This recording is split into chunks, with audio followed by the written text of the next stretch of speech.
na ni ki démb mais Doudou Wade itam demagul ban jàngat nga def ci dossier boobu noonu. waaw maa ngi lay remercier ci kàddu gi nga ma jox. Seydina Omar. di wax ni rek que dossier boobu wala bokk xew-xew bi ñun ñëpp ko gisandoo ça s'est passé en direct que les propos de Doudou Wade. wax na ko et je pense que ku ko seetaan rek. te dëggal ñor la rek. waaw di nga xam ni kàddu yi muy wax ni fi ko gars yi natt ak fi nga xamante ne foofu moom lay waxee du doon benn. ndax ni nga xamante ne noonu la paysage politique bi tëddoo ni muy dundoo présentement. gars yi dañu bëgg jël débat bi personnalisé ko. waaw personnalisé ko ba nit ñi dootuñu wax sax ci li nga xamante ne moom mooy l'essentiel. maintenant les gens sont sur les personnes. ba finalement débat public bi dafa yàqu. carrément donc l'essentiel dañ ko bàyyi di dóor à côté. man bi ma gisee Doudou Wade mu wax kàddu ci et puis xam nañ ni da doon rappeler des faits. parce que tamit débat dafa am solo dafa am noo koy tëree dafa am communication noo koy tëralee. da ngay dem di rappeler des faits aussi tamit yoo xamante ne antérieur yoo xamante ne jotoon na fi am waaye jotoon na xew ci yeneen réew ak yeneen réew pour mën a sous-tendre li nga xamante ne moom mooy sa argumentaire. mais malheureusement ñi ñuy jàkkaar lool ñoom amuñu culture politique boo xamante ne dañ mën a xam naka la ñuy defee benn argument et convoquer l'histoire pour mën a justifier exactement li ngay wax fan nga ko teg ak ci yan base pour nit ñi mën koo comprendre. mais malheureusement ñi nga xam ne tey jii soxna Diarra gis nga ko dañu juux ci politique bi léegi xam nga ni bërki démb la ñu ñëw.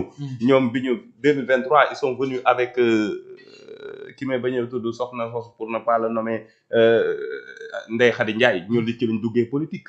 donc moo waral yu baree bare daf leen di réer. léegi nag li nga xam ne dafa am muy convocation bi nga xam ne convoqué nañ ko Papa Ngagne Ndiaye ak ki nga xam ne mooy Doudou Wade. Doudou Wade il est dans ses droits.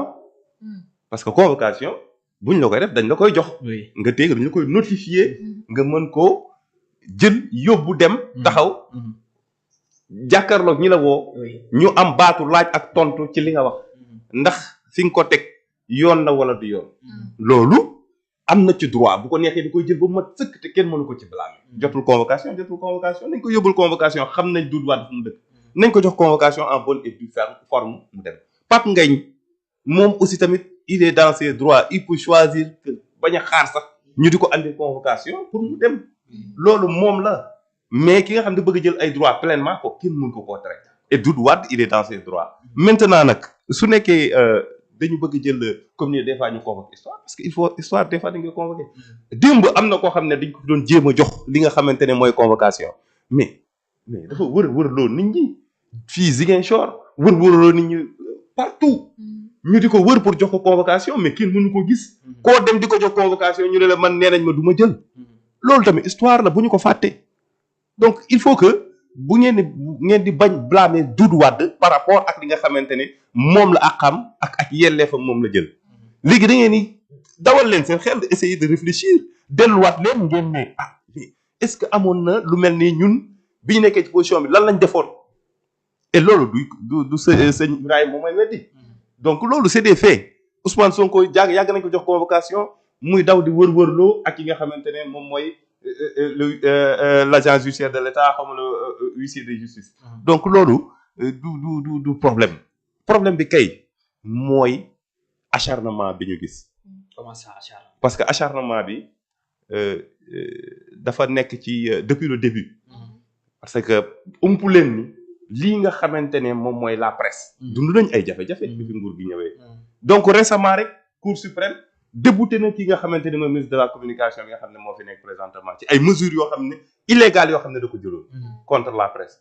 plus de 300 et quelques entreprises de presse. yoo xamante ne dañ leen jël mettre leen en touche. parce que waruñu bokk parce que répondre ñu critères yi nga xamante ne moom la ministère bi teg alors que la constitution elle-même dit autre chose. ñu gis aussi tamit le PM des Sénégalais mu toog mu ni moom ku ko xeex dana la xeex ba nga yëg. en réalité mu dugg ci bras de fer ak ñi nga xamante ne l'opposition bi mu ne dama leen di effacer bi mu ne ñii fi nekk nii amatuñu droit wax pour lan ñi nga xamante ne dañ nekk sur le débat politique war duñu wax duñu ay sénégalais ils ont le droit suñu gisee seen ni nga xam ne ni ñuy doxalee seen réew nekkul ci yoon wala gisee wuñ ko noonu ñu ne ah ñun de nii la ñu gisee ak nii la ñu gisee mais yow képp koo xamante ne depuis ba nga nekkee dans l'opposition lépp lu mu wax bu àndul ak yow rek yow moom baaxul wala boog c'est un paria c'est un gars boo xam ne il faudra l'éliminer comme ni mu waxoon ne les présidents yi nga xamante ne ñoo fi jotoon a nekk ñooñu dañ leen war a fusiller il l'a dit. Donc revenez à la raison gis nga lii ñu nekk nii kenn ku ci nekk da nga am sa xel ak sa xalaat te di ko wax. te Sénégal kenn mënu fi tere wax kenn. su nekkee ñu nekk tey jii mën nañ tere les entreprises de presse ñu def seen liggéey loolu ay caaxaan la. mais tamit les propos de Doudou Wade est-ce que tamit foofu noonu deful une erreur le fait que mu wax li nga xam si ni lu mel ni comme si genre appel lay lancer à la population pour que ñu jëlee fi ñi fi ne genre le fait que mu indi le mot ñii avion bi dañ ko teg ñu dem ba ñu war a décoller avion bi dekate chauffeur bi jakartaman la et tout wala ñëwaat aussi di wax genre allusion ci wàllum coup d'état. loolu c'est la strict loolu mooy dëgg ñun. comment ça mooy dëgg ñoo jox avion boo xamante ne si digg bi dafa ne Macky Sall compétence yi mu amoon. réew mi jakartaman la ñu ko jox en fait. mais xam nga dafa am argument dafa am nu muy tegoo. xam nga ki nga xam ne mooy argumenté. oui mën na di def par exagération. loolu technique la dañ koy jàng. mën nga di par extrapolation mën yaay xool yow naka ngay andee sa argumentaire ba sénégalais yi dégg la. te li mu wax ñun dañ koy wax ñun dañ koy utiliser dañ naan la dañ laa séntu ci avion nga wàcc ci sareetu mbaam. waaw c'est la même chose hein c'est ce qu'il dit mais nag gars ñi ñoom comprendre mais fi mu toll nii Sénégal fi mu toll ak man wax naa ko ci beneen plateau nee naa Sénégal dafa nekk ñii dañ leen jox Rolls Royce. boo xam ne tout est impec lépp di dox ñu jël ko saawaay jox ko koo xamante ne moom ab sareet la xam sareetu mbaam lay dawal parce que loolu mooy dëgg parce que ñu gis par rapport ak ñi nga xam ne noonu la ñuy doxalee nguur gi ak faa yi ak jafe-jafe fi ñu dugal nguur gi guute gi ñu ko dugal présentement ci wàllu économie ak ci wàllu justice ku xool nañuy doxalee seen nguur ak njuumte yu rëy yi ñuy def boo demee ba ci institution ba boo demee ba ci assemblée nationale njuumte yu rëy yi ñuy def di xel di saaga sëriñ si di yaakaar ni ñoom ñooy moom réew mi ñoom ñoo koy doxal comme ni mu leen neexee ku xool loolu da nga naan mais est-ce que ñi wax dëgg yàlla ils étaient bien préparés avant de venir au pouvoir. mais Youssou yu bëri est-ce que c'est pas le contraire. voilà non mais mu nekk le contraire parce que quand tu prends l'exemple de Macky Sall qui a été maire. Macky Sall a été directeur de Petrosen. Macky Sall a été ministre. Macky Sall a été premier ministre. Macky Sall a été président de l'Assemblée nationale avant d'être président de la République du Sénégal.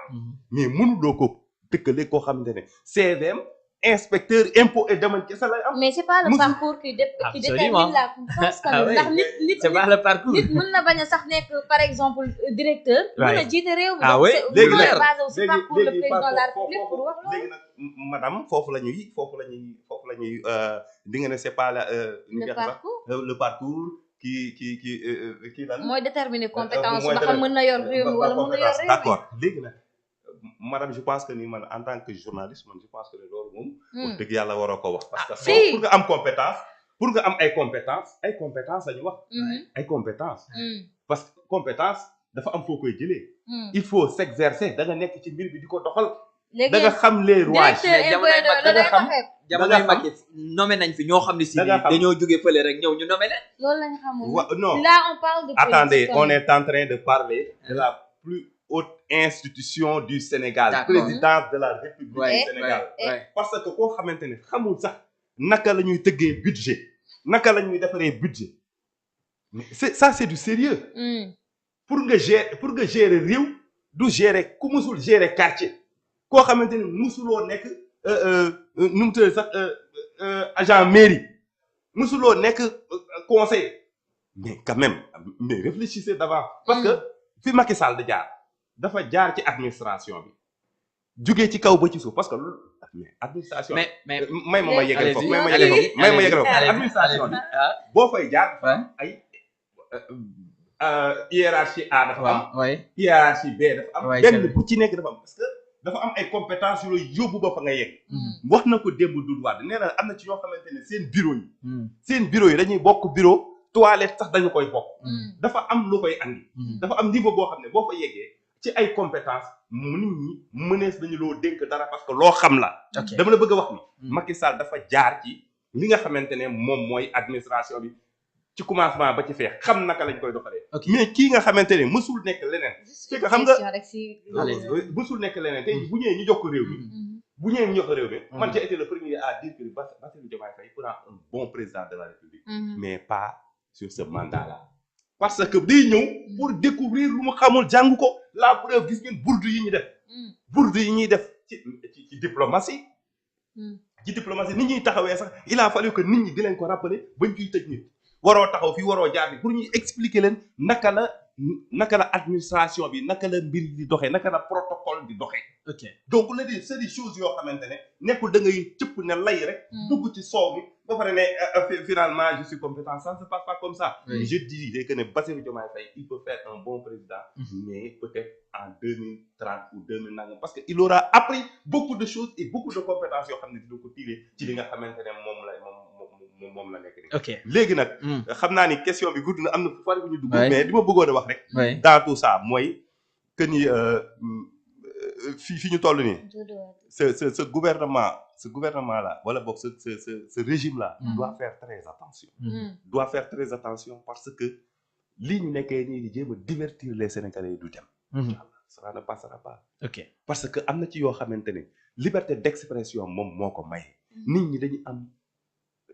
di wax seen xalaat ni ñu ko gisee ak ni ñu ko déggee waaye ku wax nga ne yow li ko wax li ci jublu au lieu que ñu su nekkee da nga wax ay njombe yow ci li ngay ci kàddu yi nga wax mu leer ko ni yow ni lii mën na la incriminer wala code pénal da koy tere ñu dem téye la jàppale loolu kenn du ci faral kenn.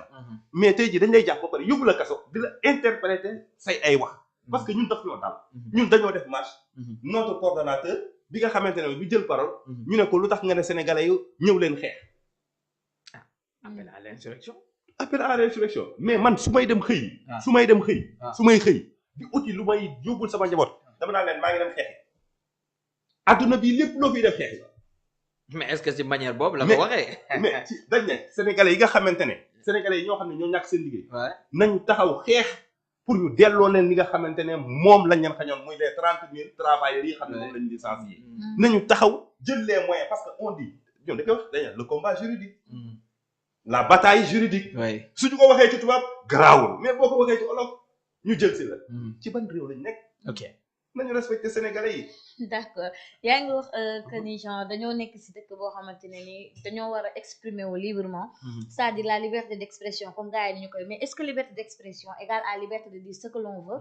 wala égale à liberté de dire ce que l'on pense tey jii par exemple Doudou Wade n'est pas n'importe qui c'est un doyen ci wàllu politique.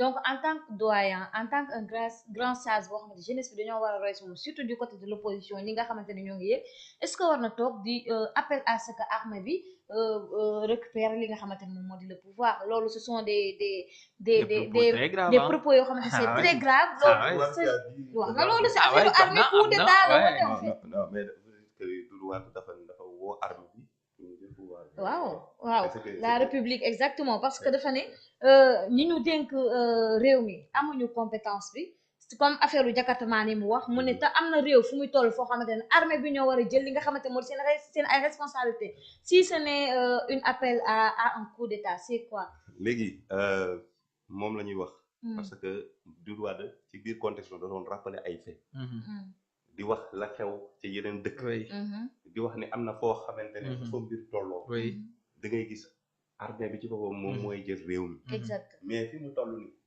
dafa souligner difficulté yi nga xamante ne moom la réew mi dund mu comparé ko ak loolu ne peut-être loolu mën naa am ci sunu réew mi soxna si léegi nag yow moom Doudou Wade il est responsable de ce qu'il dit mais yow li ngay comprendre moom il n'est pas responsable de ça mais li nga xamante ne mais li mu wax rek sens bi mu ko jëlee rek waaw mais c'est pas que man maa ne loolu laa comprendre mais loolu la population bi yëpp actuellement non de population bi yëpp parce que man comprendre la quasi-totalité ñenn rek ñoo ko comprendre ñen mooy ñu bëgg redéfinir la justice dafa am ñoo xamante ne dañu ñëw ci réew mi def injustice bu ne wóorte nañ woon sax ne dañuy dem traîner ki nga xam ne mooy Macky Sall au palais def ko comme Samuel Doe dëgg la wala dëgg loolu fi la ñu fekk am na ku fi wax sax tey jii moo fi nekk tey jii nii moom moo nekk mooy njiitu procureur ak ministère de la justice moo fi waxoon ne na armée bi jël ay responsabilités kon fii lu bees amu fi ñi bëgg redéfinir nag la justice mooy ils veulent redéfinir la justice au nom de Pastef